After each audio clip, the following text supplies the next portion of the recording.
ক্রীড়ার এই মহাযজ্ঞের উত্তাপে কাঁপছে গোটা দুনিয়া। সেই উন্মাদনা থেকে পিছিয়ে নেই বাংলাদেশও। মাঠে দল না থাকলেও সমর্থনে ভাগ হয়ে গেছে দুই পরাশক্তি, ব্রাজিল ও আর্জেন্টিনার পতাকায় রঙিন চারপাশ। এই ফুটবল আবহে সবিজ অঙ্গনে তারকারাও সরব। প্রিয় দল খেলোয়াড় নিয়ে মন্তব্য করছেন, দিচ্ছেন নানা প্রতিক্রিয়া।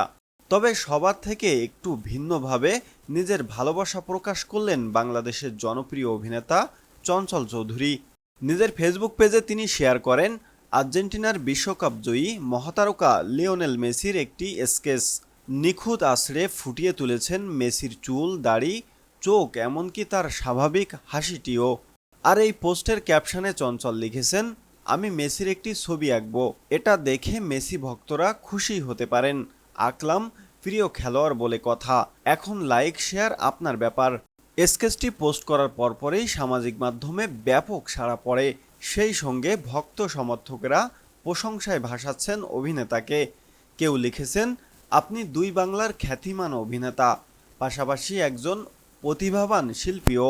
আবার কেউ তুলনা টেনেছেন, মেসি যেমন ফুটবলে সেরা, আপনি তেমন অভিনয়ে। অভিনয়ের পাশাপাশি গান ও আঁকাআঁকিতেও সমান দক্ষ চঞ্চল চৌধুরী। নিয়মিত প্রিয়জন ও বিশিষ্ট ব্যক্তিদের ছবি এঁকে সামাজিক মাধ্যমে শেয়ার করেন তিনি। ইতিমধ্যে সত্যজিৎ রায়, তারিক আনাম খান, বাপ্পা মজুমদার, সালাউদ্দিন লাবলু, রায়হান রাফি, তাসনিয়া ফারিন ও প্রসেনজিৎ চট্টোপাধ্যায় সহ অনেকের প্রতিকৃতি তার ডিজিটাল তুলিতে ধরা পড়েছে।